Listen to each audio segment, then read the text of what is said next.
નમસ્કાર મિત્રો, સ્વાગત છે અમારી યુટ્યુબ ચેનલ ઓલ એજ હેપીમાં. આજે આપણે ગુજરાતની ભૂગોળ પાઠ નંબર 6 જોઈશું, જેમાં આપણે ટોટલ 30 પ્રશ્નોનો સમાવેશ કરેલ છે. 30 પ્રશ્નોમાંથી કેટલા પ્રશ્નો સાચા પડે છે કોમેન્ટ બોક્સમાં જરૂરથી જણાવજો.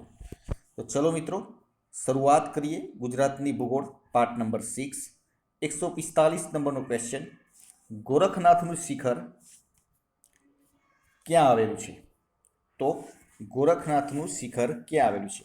સાચો જવાબ રહેશે એ ઓપ્શન, ગિરનારની ટેકરીઓમાં. એ ગોરખનાથનું શિખર ગિરનારની ટેકરીઓમાં આવેલું છે. ગુજરાતમાં બટાકાનું સૌથી વધારે ઉત્પાદન કયા જિલ્લામાં થાય છે? તો ગુજરાતમાં બટાકાનું સૌથી વધારે ઉત્પાદન બનાસકાંઠા જિલ્લામાં થાય છે, એટલે કે સી ઓપ્શન સાચો જવાબ રહેશે. 2011ની વસ્તી ગણતરી મુજબ ગુજરાતનો જાતિ ગુણોત્તર કેટલો છે? જાતિ ગુણોત્તર કેટલો છે 2011ની વસ્તી ગણતરી મુજબ? તો 2011ની વસ્તી ગણતરી મુજબ સી ઓપ્શન સાચો જવાબ રહેશે, એટલે કે 1000 પુરુષોએ 919 સ્ત્રીઓ છે. 148 નંબરનો ક્વેશ્ચન. ગુજરાતનો કયો પ્રદેશ ઈસબગુલના વાવેતર માટે અગત્યનો વિસ્તાર છે? તો 148માં સાચો જવાબ રહેશે સી ઓપ્શન, ઉત્તર ગુજરાત. આગળનો ક્વેશ્ચન. ગુજરાતના કયા સ્થળે જનરલ મોટર્સનું એકમ આવેલું છે? તો ગુજરાતના કયા સ્થળે જનરલ મોટર્સનું એકમ આવેલું છે? હાલોલ ખાતે, એટલે કે સી ઓપ્શન સાચો જવાબ રહેશે. 149 નંબરના ક્વેશ્ચનમાં સી ઓપ્શન હાલોલ ખાતે આવેલું છે. સહકારી ક્ષેત્રે ગુજરાતનું સૌપ્રથમ ખાંડનું કારખાનું ક્યાં સ્થાપવામાં આવ્યું હતું? તો ખાંડનું કારખાનું સહકારી ક્ષેત્રે ગુજરાતમાં સૌપ્રથમ બારડોલી ખાતે સ્થાપવામાં આવ્યું હતું. એ ઓપ્શન સાચો જવાબ રહેશે. નીચેના પૈકી કયા રાજ્યમાંથી કર્કવૃત પસાર થાય છે? કયા રાજ્યમાંથી કર્કવૃત પસાર થાય છે? ગુજરાતમાંથી કર્કવૃત પસાર થાય છે. ગુજરાતમાં નીચેના પૈકી કઈ નદી પૂર્વથી પશ્ચિમ તરફ વહે છે? આ 4 નદીમાંથી કઈ નદી પૂર્વથી પશ્ચિમ તરફ વહે છે? તાપી નદી. ખડકના મુખ્ય કેટલા પ્રકારો છે? એટલે કે ખડક રોકના મુખ્ય કેટલા પ્રકારો છે? તો ખડકના મુખ્ય 3 પ્રકારો છે, એટલે કે એ ઓપ્શન સાચો જવાબ રહેશે. 2011ના સેન્સસ મુજબ કુલ વસ્તીના પ્રમાણમાં 0 થી 6 વર્ષની વય જૂથ ધરાવતા કેટલા ટકા લોકો અનુક્રમે ભારત અને ગુજરાત રાજ્યમાં છે? તો ભારત અને ગુજરાતમાં અનુક્રમે 0 થી 6 વર્ષની વય જૂથ ધરાવતા કેટલા લોકો ભારત અને ગુજરાતમાં અનુક્રમે છે? 154 નંબરના ક્વેશ્ચનમાં સાચો જવાબ રહેશે એ ઓપ્શન, 13.6 ભારતમાં, અને ગુજરાતનું પ્રમાણ જોઈએ તો 12.9%. આગળનો ક્વેશ્ચન. ઇફકોના ખાતરના કારખાના ગુજરાતમાં કયા સ્થળે આવેલા છે? ઇફકોના ખાતરના કારખાના ગુજરાતમાં કલોલ કંડલા ખાતે આવેલા છે. બી ઓપ્શન સાચો જવાબ રહેશે. ગિફ્ટ સિટી કયા હેતુથી બનાવવામાં આવેલ છે? તો ગિફ્ટ સિટી નાણાકીય સંસ્થાઓના સરળ કામકાજ માટે બનાવવામાં આવેલ છે, એટલે કે એ ઓપ્શન સાચો જવાબ રહેશે. ગુજરાતમાં કૃષિ ક્ષેત્રની ટૂંકા ગાળાની નાણાંની જોગવાઈ પૂરી કરવા સહકારી માળખામાં કેટલા ટાયર, એટલે કે સ્તર રાખવામાં આવેલ છે? કેટલા સ્તર રાખવામાં આવેલ છે? 157 નંબરના ક્વેશ્ચનમાં સાચો જવાબ રહેશે બી ઓપ્શન, 3 સ્તર રાખવામાં આવેલ છે. 0 થી 6 વર્ષના સુધીના બાળકોમાં સેક્સ રેશિયો, એટલે કે સેક્સ રેશિયો ભારત અને ગુજરાતમાં કેટલો છે? ભારત અને ગુજરાતમાં કેટલો છે? 158 નંબરના ક્વેશ્ચનમાં એ ઓપ્શન સાચો જવાબ રહેશે 919 અને 890, એટલે કે ભારતમાં 919 અને 890 ગુજરાતમાં. આગળનો ક્વેશ્ચન. નીચેનામાંથી કોને તળાવ કૂવામાં મૂકવામાં આવે તો મચ્છરોનો ઉપદ્રવ ઘટાડી શકાય?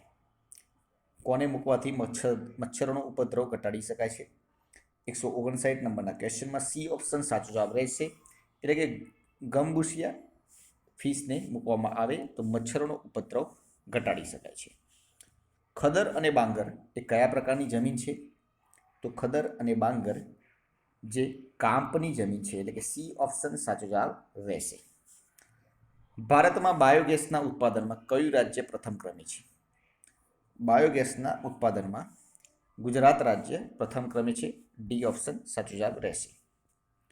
2011ની વસ્તી ગણતરી પ્રમાણે ગુજરાતમાં કયા જિલ્લામાં 1000 પુરુષ દીઠ મહિલાઓનું પ્રમાણ સૌથી ઓછું છે? કયા જિલ્લામાં?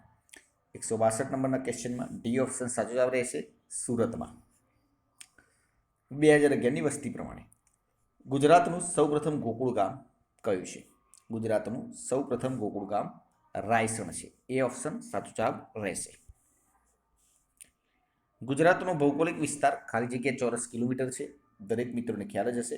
1.96 લાખ ચોરસ કિલોમીટર છે. બી ઓપ્શન સાચો જવાબ રહેશે. ગુજરાતમાં સૌથી ઓછો વરસાદ કયા જિલ્લામાં કયા વિસ્તારમાં નોંધાય છે?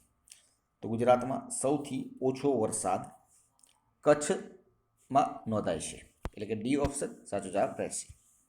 કયું શહેર જહાજ બાંધવાના ઉદ્યોગ સાથે સંકળાયેલું છે? દરેક મિત્રોને આનો ખ્યાલ જ હશે. ડી ઓપ્શન સાચો જવાબ રહેશે. અલંગ. ભારતના કુલ દરિયા કિનારાનો આશરે કયો ભાગ ગુજરાત ધરાવે છે? 167 નંબરના ક્વેશ્ચનમાં સી ઓપ્શન સાચો જવાબ રહેશે. ત્રીજો ભાગ. ગુજરાતમાં કર્માબાઈનું તળાવ ક્યાં આવેલું છે? તો ગુજરાતમાં કર્માબાઈનું તળાવ શામળાજી ખાતે આવેલ છે. ગુજરાતમાં ખનિજ તેલ સૌપ્રથમ કયા સ્થળેથી મળી આવ્યું? ખનિજ તેલ સૌપ્રથમ લુણેજ ખાતેથી મળી આવેલ હતું. એ ડી ઓપ્શન સાચો જવાબ રહેશે. ગુજરાતના મધ્ય ભાગમાંથી કયું વૃત્ત પસાર થાય છે? ગુજરાતના મધ્ય ભાગમાંથી કયું વૃત્ત પસાર થાય છે? એટલે કે ડી ઓપ્શન સાચો જવાબ રહેશે. આમાંનું એક પણ નહીં. એટલે ગુજરાતના મધ્ય ભાગમાંથી કર્કવૃત્ત, મકરવૃત્ત કે વિષુવવૃત્ત કોઈ પણ વૃત્ત પસાર થતું નથી. ગુજરાતનું સૌથી મોટું મત્સ્ય કેન્દ્ર નીચેનામાંથી કયું છે? સૌથી મોટું મત્સ્ય કેન્દ્ર નીચેનામાંથી કયું છે? ડી ઓપ્શન સાચો જવાબ રહેશે. વેરાવળ.